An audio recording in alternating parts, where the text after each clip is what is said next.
Eu sou a professora Márcia Martins, sou psicopedagoga e estou aqui hoje com uma visita maravilhosa, que é da minha amiga e doutora em educação, psicopedagoga, clínica. Ela tem tanta coisa boa no currículo, gente, que eu vou deixar ela falar. A doutora Érica Aragão, e professora.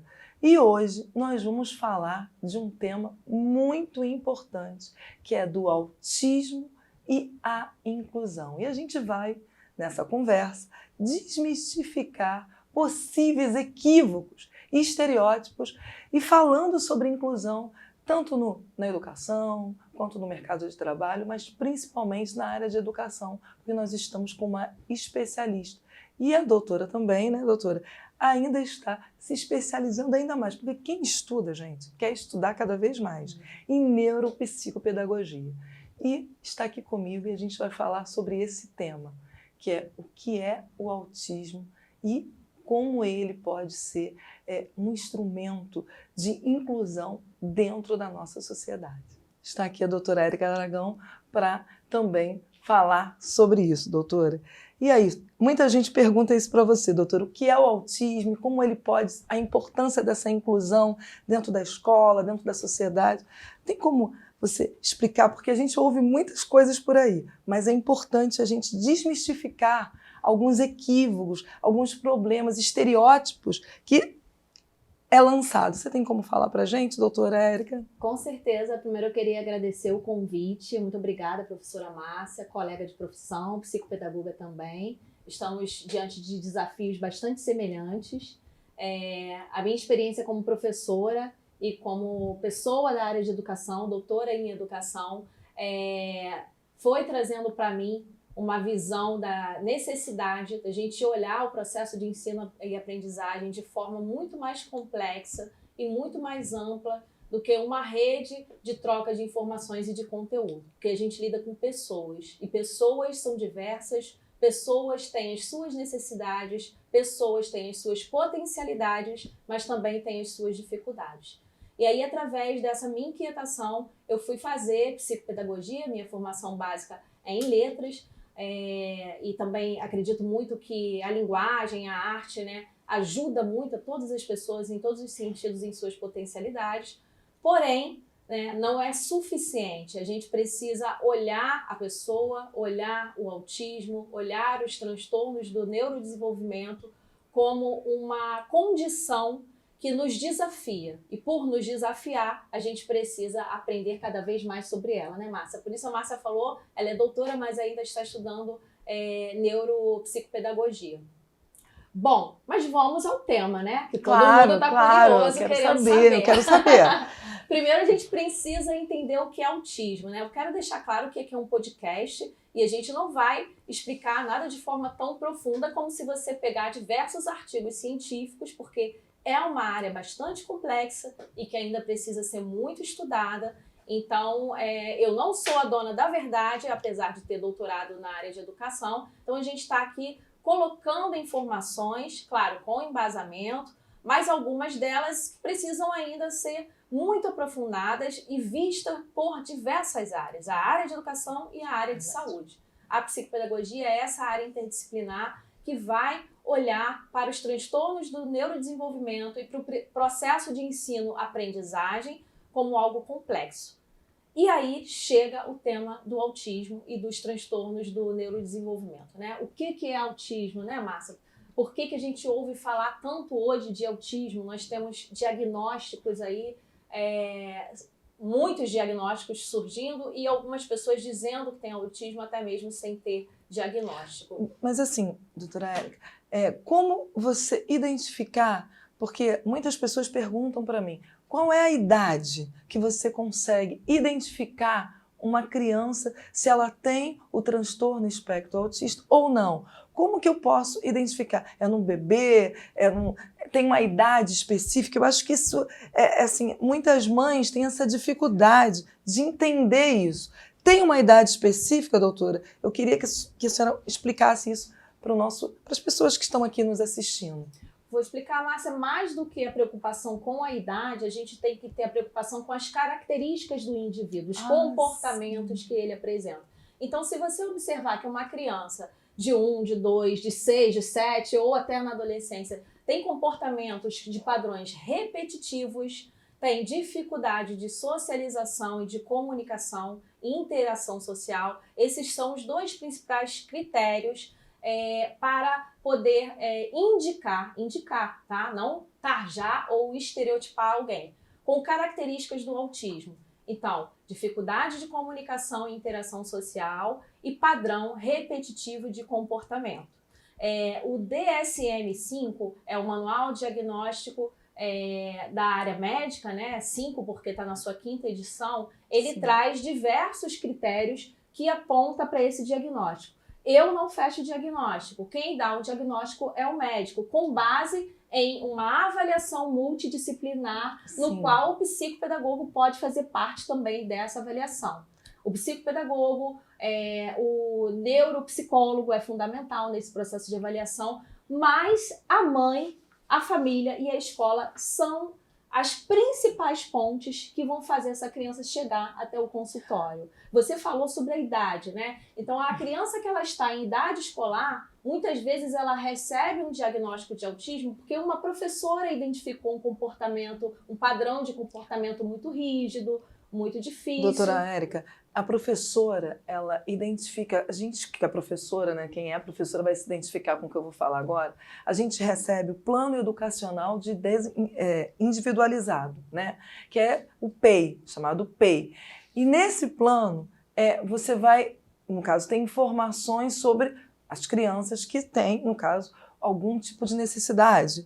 E aí ali é que ela vai colocar ali nesse plano individualizado, de educacional individualizado, ela vai colocar ali essas características. Como é que é isso? Me explica aí um pouco. Então, o PEI, o Plano de Ensino Individualizado, é um direito de toda pessoa que tem qualquer tipo de deficiência e também qualquer aluno que apresenta alguma dificuldade de aprendizagem. Muitas escolas só fazem o PEI para quem tem laudo, mas isso também é uma forma de discriminação.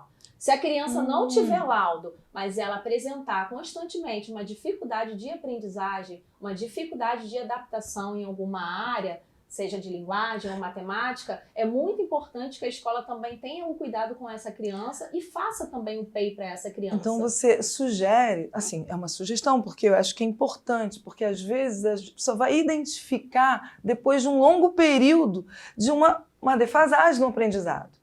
Então, você sugere que esse PEI, que esse Plano Educacional Individualizado, ele seja feito por todas as crianças. É isso que você sugere, doutora? É isso? Não é para todas as crianças, mas para todas aquelas que têm as suas necessidades no processo de ensino-aprendizagem. Tem criança que não vai ter, mas se a gente for olhar com cuidado uma sala de aula, a gente vai ver que todas as pessoas apresentam um nível de potencialidade ou dificuldade em uma determinada área.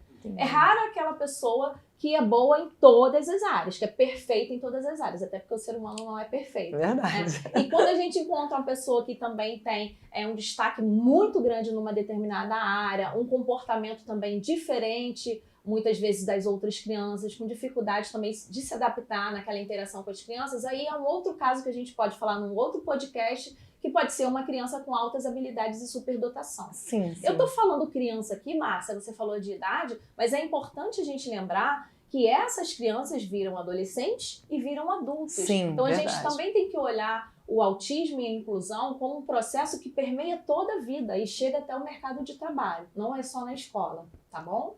Isso é importante, né? Na verdade, quando nós estamos falando de autismo, nós estamos falando de autismo de todos os setores sociais. Porque nós precisamos... A minha preocupação hoje, dentro da sala de aula, é que se fala muito, doutora, em níveis, em suportes. E aí a minha pergunta é, tem como mudar de suporte? Tem como os níveis diminuir, por exemplo, 1, 2 ou 3? Tem como o 3 sair para o 2? Tem essa possibilidade? Como que isso pode ser desenvolvido? Eu ouço muito falar sobre isso e eu gostaria de que você pudesse me ajudar nessa explicação para quem está ouvindo aqui a gente. Márcia, você trouxe um ponto assim, muito importante, porque a classificação do autismo não era por nível de suporte, era por um adjetivo, né? Sim. Leve, difícil, né? E esse adjetivo, muitas vezes, ele é muito vago ou vem carregado de muitos estereótipos, que é uma questão também que a gente precisa colocar aqui. Estereótipos no sentido de que se é um nível... não verbal, não assim. verbal, é um nível de suporte 2 hoje, considerado entre 2 e o 3, porque existem pessoas 2 que são verbalizadas, né? Até porque isso a gente desenvolve também. Uhum. Se é nesse nível, ficava muito estereotipado que é um indivíduo que não vai ter capacidade ou que não pode ter capacidade porque é muito grave, porque é muito sério. Então Isso é ficava muito muito pesada essa classificação. E aí a classificação mudou para nível de suporte 1, 2 e 3. Então hoje é assim que nós classificamos, nível de suporte. Exatamente. 1, 2 ou 3. Isso é importante. Frisar isso, não leve, moderado, né, doutora? Exatamente. Então, exatamente. ótimo. Então, ó, fica a dica aí, ó. Até porque é muito relativa essa questão do leve e moderado. Por exemplo, o meu sobrinho, tem um sobrinho que é autista, eu tenho TDAH e tem muitos traços de autismo, inclusive. Eu também. E assim, inclusive tem estudos que apontam que a genética do TDAH e do autismo é muito semelhante e 80% dos autistas, gente, tem TDAH. Né? O meu sobrinho tem a comorbidade. Na verdade, a gente diagnosticou ele muito cedo com TDAH, que eu já desconfiava, porque todo mundo falava, esse menino parece filho da Érica e não da Nívia, né? Porque ele era a minha cópia, né? E eu senti uma dor enorme de ver aquela criança sofrendo, porque eu falava assim, nossa, o meu sobrinho sou eu na infância, mas nessa época eu não tinha o meu diagnóstico ainda. Ele é nível de suporte 2. Deixa eu perguntar uma coisa. Então você está falando para mim que 80% das crianças que têm autismo tem, 80%, isso foi um estudo, né? Sim, foi um estudo. Tem TDAH. Mas que nem todas as crianças que têm TDAH têm. Eu gosto de falar assim bem devagarzinho, gente, porque quando a gente fala rápido, parece que a gente esquece o A, né? Por causa da sigla, né? Você pode explicar a sigla pra gente, doutor? Porque às vezes tem alguém olhando aqui e de repente não sabe o que é TDAH. Explica pra gente aí, doutor. Eu vou explicar. Deixa eu terminar, só falar um pouquinho do nível de suporte, que eu acho que ainda não ficou totalmente claro. Fala, desculpa, porque eu sou ansiosa. Vamos respirar. Eu também tenho, gente. Vai, fala, doutora. A diferença é que a Márcia, talvez, né, como ela tá falando, talvez ela tenha um TDAH, porque a filha dela é TDAH, então deve ter carregado a genética, ela só não tem esse laudo, né? Só que eu tenho e eu faço o meu acompanhamento e conheço bastante sobre o transtorno, então eu já criei as minhas estratégias para lidar. Mas eu também tenho tantas dificuldades quanto você em manter o foco no assunto e vou dispersando. Vamos voltar lá então. Voltar, olha suporte só, 1, 2 e 3 que a gente estava falando, né? O nível de suporte 1 significa que essa criança, ela é autista, mas geralmente ela consegue se comunicar bem, porém tem sim a característica principal do autismo, que é a dificuldade de interação social e um nível de padrão de comportamento repetitivo, tá? Porém, ela não precisa de tanto suporte. Ela vai precisar, às vezes, de um psicólogo, né? Precisa, sim, de um psicólogo, de um psiquiatra ou de um neuropsiquiatra, de um terapeuta ocupacional e, dependendo da criança, ela vai precisar também de um psicopedagogo ou de um neuropsicopedagogo. Porém, isso é de cada indivíduo, de indivíduo para indivíduo. O autismo, ele traz características diversas, é um espectro muito grande e vem acompanhado, como eu falei, de outros transtornos, de comorbidades, que a gente chama, como, por exemplo, o TDAH, que é muito comum no autista. E aí o nível de suporte 2 significa que esse indivíduo já precisa de um pouco mais de suporte. Algumas dessas pessoas, inclusive, precisam de acompanhantes terapêuticos, né? Existem pessoas que só conseguem, não só conseguem porque fica muito, talvez, taxativo, mas elas conseguem desempenhar melhor as atividades diárias delas, as atividades acadêmicas, com esse acompanhante terapêutico, que é uma pessoa que tem que estar constantemente ali do lado, dando suporte para a pessoa, até a pessoa conseguir um nível de autonomia maior. Então, percebam que esses níveis de suporte têm a ver com autonomia também. Autonomia, tá? Que é muito importante. Exatamente. A gente vai falar sobre isso depois. E o nível 3 de suporte é o nível que antigamente era considerado grave, mais grave, né? Severo, como as pessoas falavam, eu acho essa palavra horrível, né? Severo, nossa, parece que não tem jeito, né? Parece que quando você fala severo não tem mais jeito. Tarja que, nossa senhora. Parece que é uma taxativa, assim, né? E nesse nível de suporte 3, essas pessoas precisam de um suporte muito maior, porque na maioria das vezes elas são não verbais. Não significa que elas vão ser o resto da vida não verbais, tá, gente? Precisa porque de estímulo. Exatamente, se tem os acompanhamentos, se tem os estímulos, é justamente para melhorar. E aí eu vou responder a outra pergunta que você me fez. Tem como migrar de nível de suporte? Sim, não é fácil, mas sim. Então, um autista nível 1 não tratado, ele pode ir para o nível de suporte 2, justamente porque nunca foi tratado. Então, pode ser ao contrário, a gente fica pensando que pode, no caso, melhorar e pode até piorar, é isso? Se você não for... Pode, porque tudo depende do estímulo e do acompanhamento que esse indivíduo, que essa criança tem. Então, a importância do tratamento desde a infância, do diagnóstico, que muitas vezes a mãe ou a família, às vezes tem dificuldade, uma outra coisa importante, às vezes a família tem dificuldade de reconhecer que aquela criança, ela precisa de ajuda, ela precisa de um acompanhamento médico, ela precisa de um acompanhamento também pedagógico, porque às vezes só vai descobrir quando está na escola, não é verdade? Quando está na escola. Então, a importância de cada vez você ter o diagnóstico antecipado para você ter esse tratamento para melhorar e, com certeza, ter essa autonomia que a gente está falando, né, doutora? É fundamental. O diagnóstico muitas vezes é olhado com uma dor muito grande, porque né, para a mãe, para a família. É verdade, doutora. Porém, ele não é um ponto final, ele é uma vírgula, né? Ele te dá as possibilidades de refazer a sua vida, a vida do indivíduo, a vida da família, de se reinventar, de aprender e de fazer com que esse indivíduo olhe para as suas potencialidades e não somente para as suas limitações. Então, assim, só para explicar, você está falando, minha senhora, sobre autismo. Mas agora, lembra que eu pedi... Não, Márcia. Senhora. Estou com 43 anos com carinho de 30. Não, é verdade. Ela agora vai explicar o que é TDAH e, na verdade, é importante falar sobre isso porque muitas pessoas vão se identificar. E muita gente vai falar assim, meu Deus, eu acho que eu tenho isso. Você pode explicar um pouquinho também sobre o que é TDAH? Porque já que a gente está falando que 80% das crianças que têm autismo, elas possivelmente têm TDAH, é importante a gente falar um pouco sobre TDAH, para que a mãe ou o pai ou alguém que está aqui assistindo possa entender um pouco sobre isso também. Pode explicar, doutora?